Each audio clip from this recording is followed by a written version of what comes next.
Le père Adrien Candiar, frère dominicain, prêtre, a récemment proposé un MOOC, une série de conférences au Collège des Bernardins, intitulée La foi des musulmans. Cette série de cours appelle quelques commentaires, tant elle est emblématique d'un certain courant dans l'Église qui refuse d'assumer la position catholique face à l'islam. Je vais lister 3 principaux reproches. Premier reproche, refuser de porter un regard chrétien sur l'islam et de rappeler le jugement clair de l'Église catholique au sujet de l'islam. Deuxième reproche, complexifier et obscurcir la compréhension de l'islam de sorte qu'on n'y comprenne plus rien.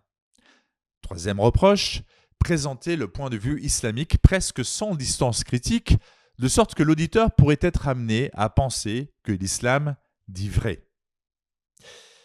Alors on va commencer par le premier reproche, refuser de porter un regard chrétien sur l'islam et de rappeler le jugement clair de l'Église catholique au sujet de l'islam. Le père Candiar indique ne pas vouloir porter un regard chrétien sur l'islam. Faut-il regarder l'islam avec un point de vue chrétien ? Quelle est la place de l'islam dans le plan de Dieu ?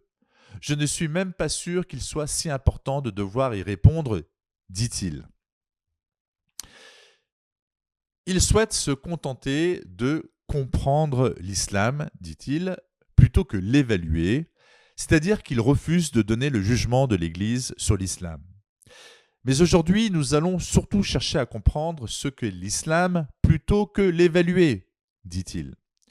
Comprendre l'islam est certes nécessaire, mais à quoi servirait-il à un chrétien de comprendre l'islam si ce n'était justement pour arriver à en juger de manière claire ?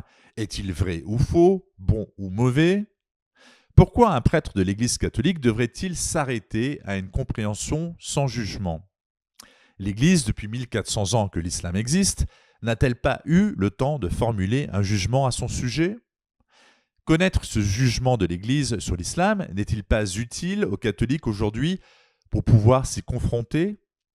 Saint Jean-Paul II y exhortait pourtant, je le cite, « Il est nécessaire de préparer convenablement les chrétiens qui vivent au contact quotidien des musulmans à connaître l'islam de manière objective et à savoir s'y confronter. » Quel serait ce jugement de l'Église ?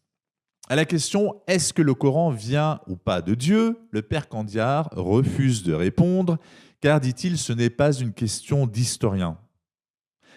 Mais ce qui est surprenant, c'est qu'à la question pourtant quasi identique, voire plus spirituelle encore, l'islam est-il une réalité d'origine diabolique ? Le père Candiar accepte de répondre, serait-ce une question d'historien ? Et voici ce qu'il dit.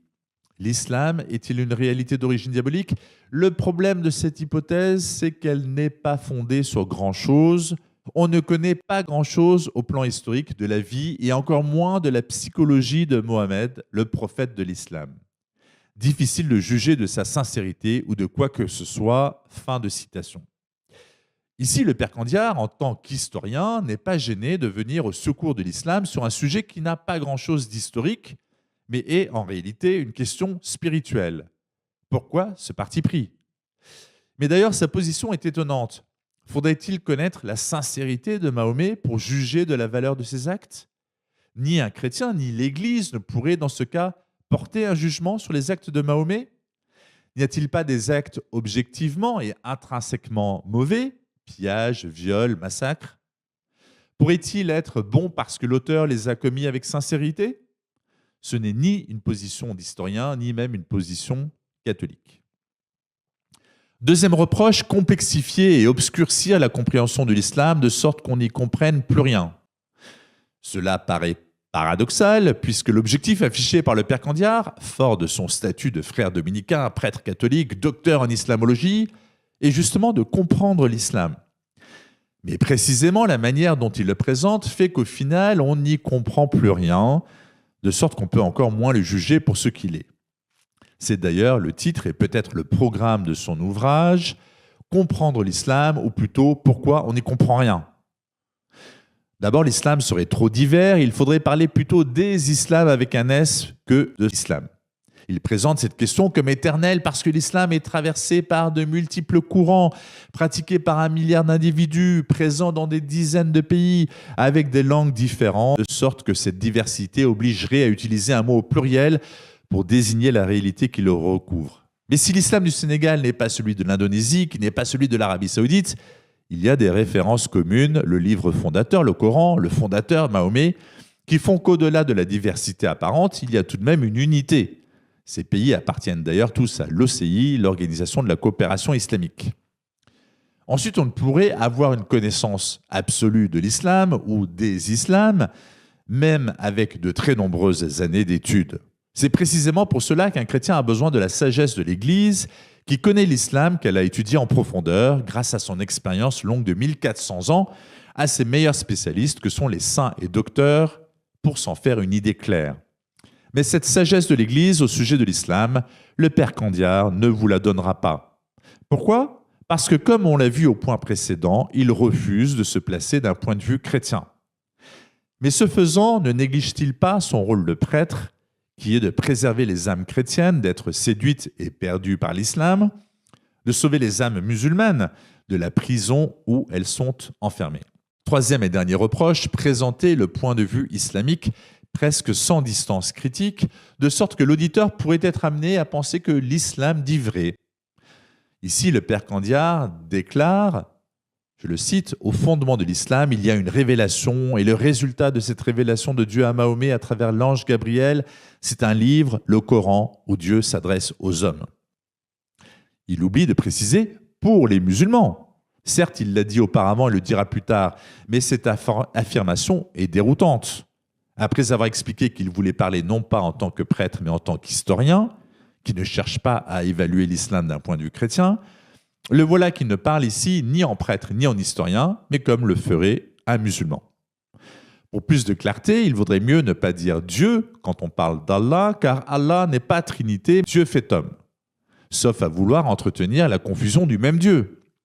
D'ailleurs, si pour le père Candiar, il faut utiliser le mot islam au pluriel pour rendre compte de la diversité de l'islam, pourquoi utiliser le même mot Dieu dans le cas du christianisme et de l'islam, au risque d'empêcher de comprendre la différence entre la Trinité chrétienne et Allah qui la récuse? Pour plus de clarté, toujours dans la compréhension, il vaudrait dire la vérité, à savoir qu'il n'y a pas de révélation de Dieu au fondement de l'islam, car la révélation est close par Jésus-Christ. Mieux vaut alors parler simplement de message d'Allah à Mahomet, comme le font d'ailleurs les musulmans eux-mêmes. Enfin, Dieu ne s'adresse pas aux hommes dans le Coran, à aucun moment, c'est Allah qui le fait et Allah n'a rien à voir avec Dieu.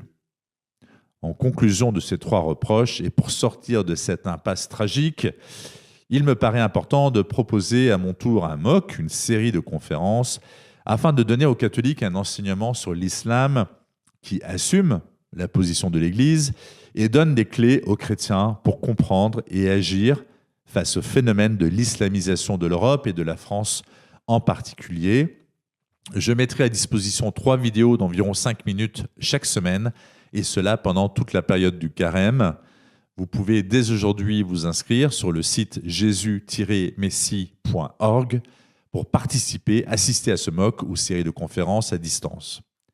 La vérité vous rendra libre, dit Jésus.